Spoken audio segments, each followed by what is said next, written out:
Hello, everybody, and welcome back to The Modern Firm. My name is Noah Scher, your host, and today I'm joined with Megan Burton, founder of NorthStar Finance. And Megan, it's great to have you here today. Thank you for having me. Of course. So I'd love to dive into your journey. Let's start from the beginning. If you will, tell me a little about yourself and your background and where you're at today.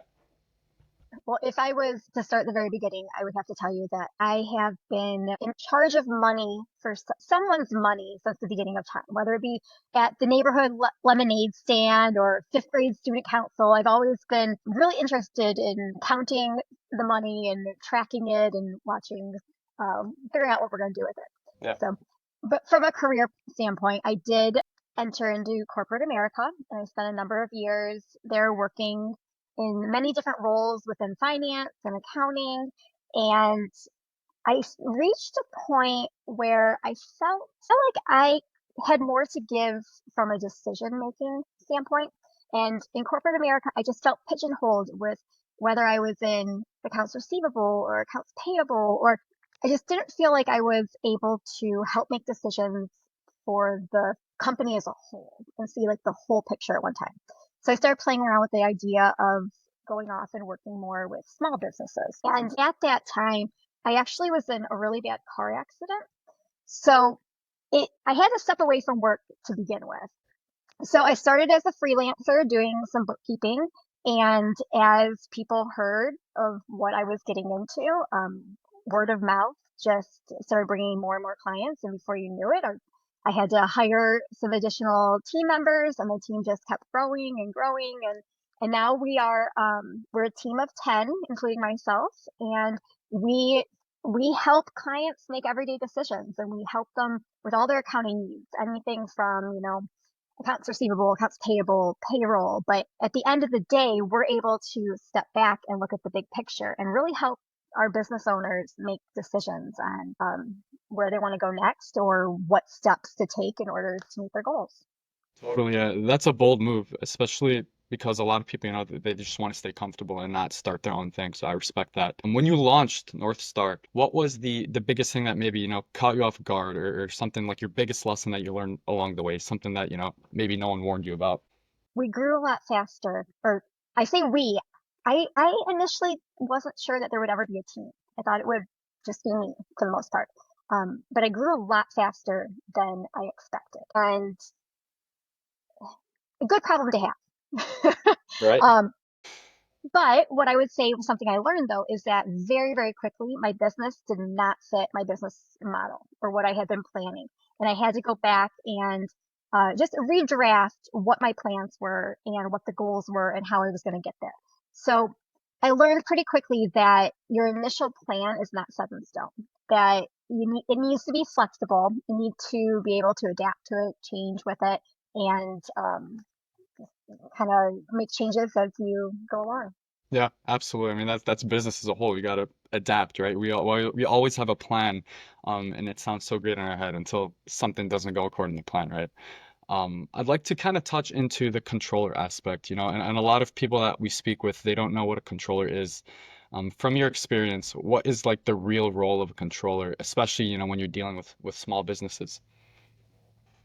So I would describe a controller, and first of all, I prefer the term controller versus CFO because um, I think it shows the team player piece that a controller is a partner, and a controller is not only someone who would be helping you control your expenses, but understand them. So they're helping understand the story of the money coming in, the money going out, helping you make decisions on what you want the money to go out on, and just controlling the flow of the finances. But it's definitely a partnership. It's a controller can't do it all by themselves, and I can easily tell you one thing you can do should do with your money, but that doesn't mean that the business wants to go in that direction or do it.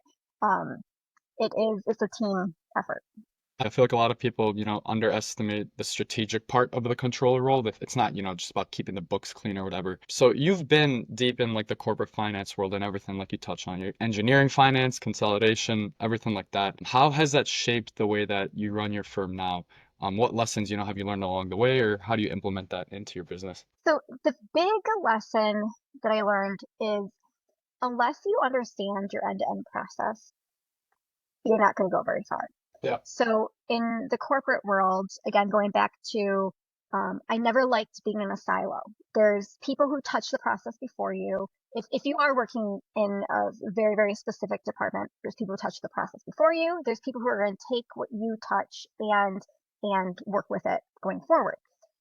What I have seen with small businesses is a lot of times a business owner is, I mean, business is fast. A lot of times you have to make quick decisions and you need to run with it. And if we don't think the same way about the process, about where things are coming from and what's going to happen once we make our decisions, I see a lot of business owners get kind of hung up and challenged. And that's the number one thing, is that every decision we make is going to impact the business in one way or another. And if we take the time to think through who all the players are and what the potential impacts are, it helps prepare for the next decision that's going to have. Totally. Yeah. I mean, especially, when you're at a big corporate company, the decisions you're making are not as impactful versus having your own business, obviously. 100% agree there. Was there anything that, maybe you had to unlearn from corporate? I know a lot of business owners that I speak with that came from a corporate background. They have things that they used to maybe do that they had to kind of stop or unlearn. Was there anything like that, or? Yes, I had to change the way my approachability. In corporate America, my emails were very straightforward, to the point, very, I Gotcha. want to say stereotypical accountant like. Yeah. But when you're working in small business, you're working with people who they care about the numbers, okay, but this is not their forte. The lingo is not the same. And so I found a lot of times that I came across as cold and harsh, and I needed to really take a step back and think about, well, where am I trying to tell people, and review how I talked to people, and just found that more everyday conversation was the better approach to do business. So I found that I had to step out of the formality that corporate America really had and just relax and let a little bit more of my personality shine through, I guess. Yeah, 100%. I mean, we're seeing that shift as well. People, especially small businesses, they want like an actual human interaction, right? Like you said, that stereotypical accountant. And I see it with my family as well. They're all accountants. Very straightforward, like you said, three-word responses, not, not enthusiastic, everything like that. But people want to work with someone who they can connect to, right, on a human level as well. Totally. So a big struggle for entrepreneurs, I'd like to touch on this, is putting it like a real financial plan in place and actually sticking to it. What are some things that you tell your clients and your businesses that you work with to kind of keep them on the track and help them stay on track with that? So first of all, I would tell any entrepreneur never to underestimate the importance of your accounting team. I find that a lot of times, because we're not driving the sales of a specific product, or we're not in the front office, we're a lot of times in the back office, that we seem to be thought as less relevant as maybe some other team members. So my first thing is, I would ask, don't underestimate the value that the accounting team can provide. And then second of all, I would suggest a couple things. One, be conservative when planning on and forecasting on how much money you're expecting to make. Overestimate your expenses and underestimate your sales. Just stay conservative. If you do better than that, that's always good news. But you almost like plan for the worst case scenario. And then my second advice that I always like to go to is, I call it squirreling away. It, I suggest that everyone incorporate a way to put a little bit of savings away regularly, whether it's once a week, once a month, and make it a small amount. Make it an amount that you wouldn't highly recognize coming out of your account. Just make it an auto transfer, for example. Start at $5, okay, and just have that transfer out. You don't want to pick a big amount that you're going to need to be transferring back in to your operating fund, but if you just pick a small amount, and as business increases, you can increase that amount.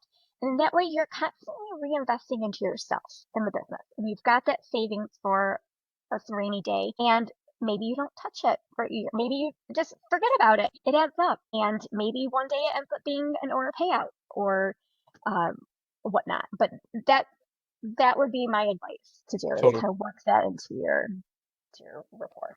For sure. So essentially like an adult piggy bank, right? When I was a kid, I remember I'd put away every single time, I got a gift or what I did a chore for my mom or whatever, get the money and she'd tell me, put some in the piggy bank and just forget it ever existed, right? I Exactly. think, yep, yep. And I think a lot of people struggle with that. They're like, oh yeah, I'll start saving later. I'll do this. And then, the money just slips through the cracks and you have no idea where the hell it went, right? So that's very valuable. So this is also a similar method that I like to suggest to when planning for taxes. A lot of small businesses are paying for taxes through, their personal income.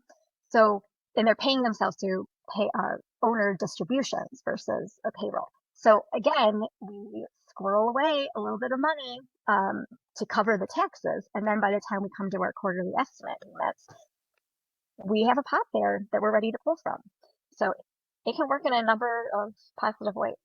Absolutely, and it really does add up over time, right? Like you said, $5 a day or $5 a week or whatever the case may be, seems small, but you'd be surprised, after a couple of years, it's wow, I have a nice savings fund that I can use for whatever the case may be. So, Megan, I'd like to touch on some industry trends we're seeing, right? In the finance space and the accounting space specifically, automation, AI, new tools, everything that's going on. From your perspective, what are the biggest trends you're seeing in how small businesses are managing their money, kind of navigating everything?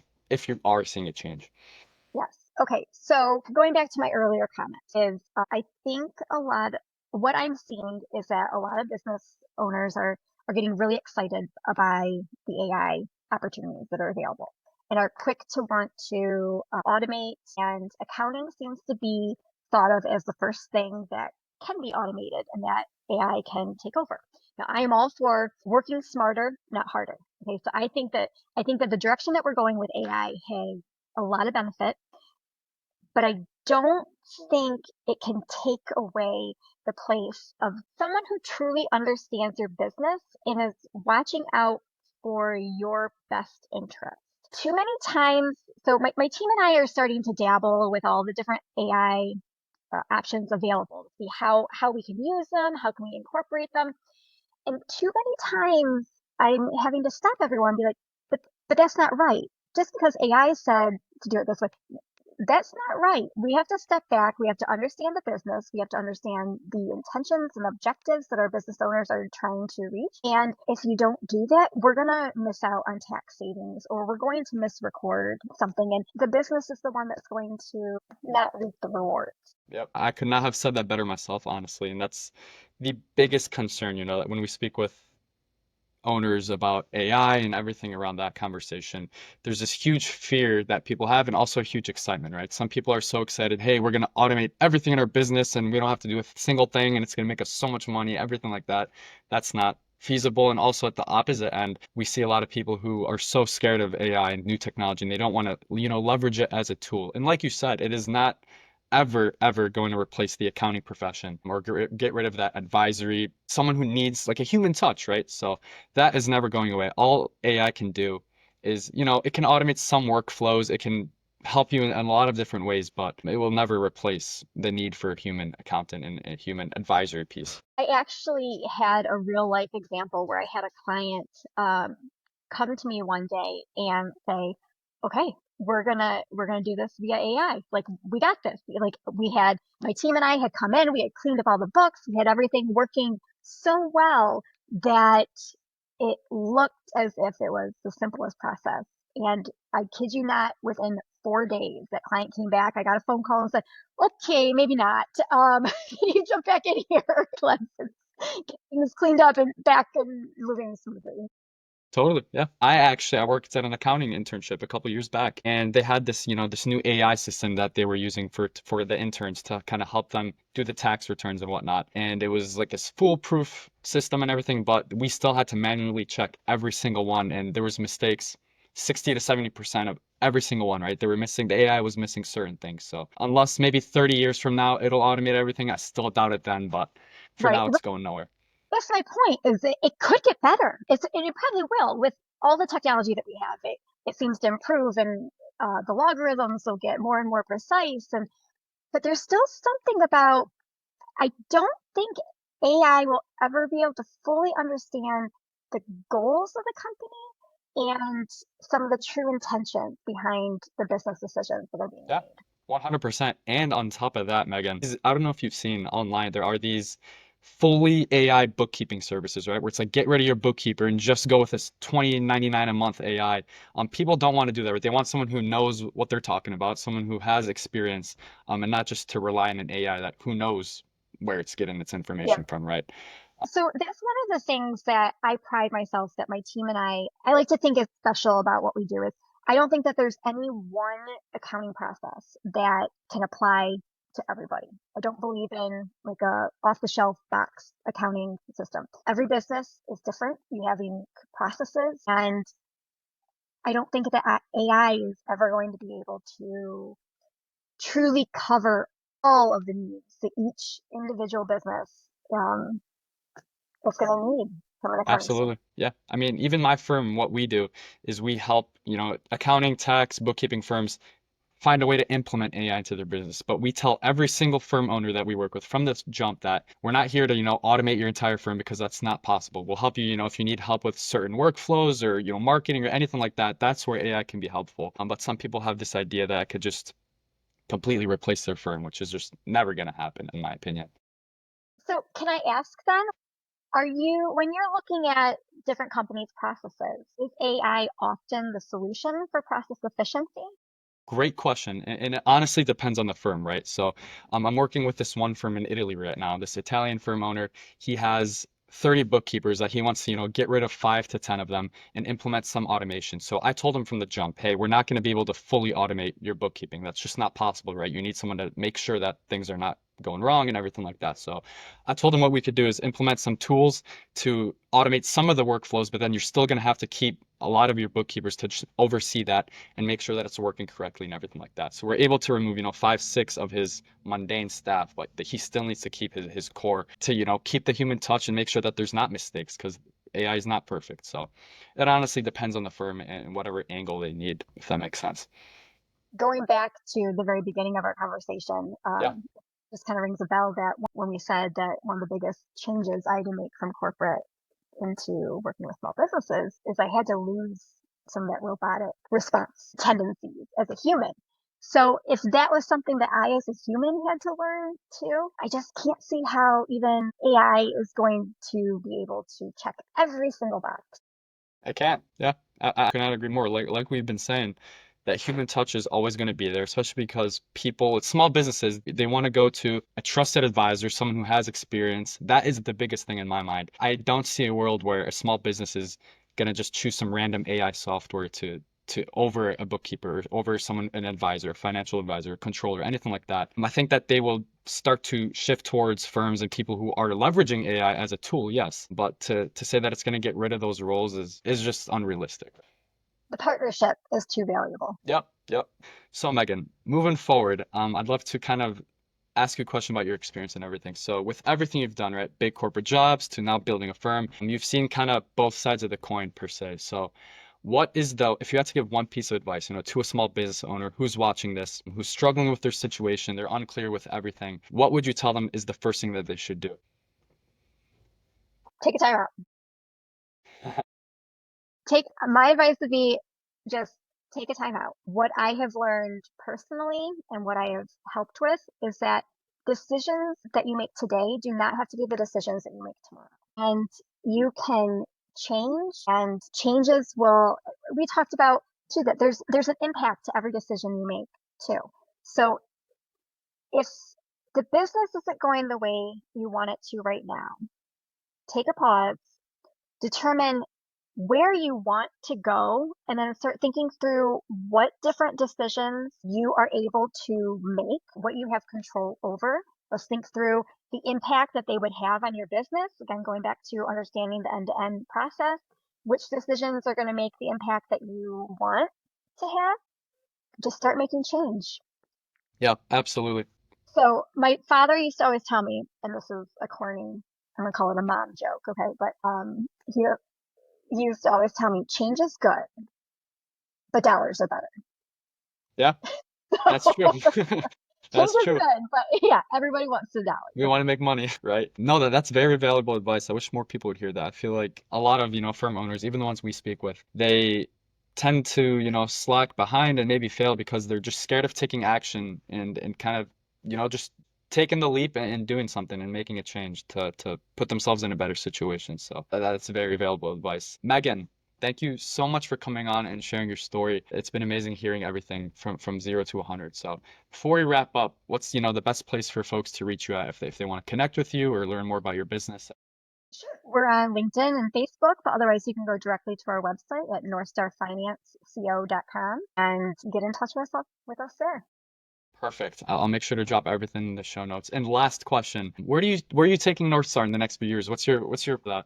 Ooh, I kind of feel like where's North Star going to take us?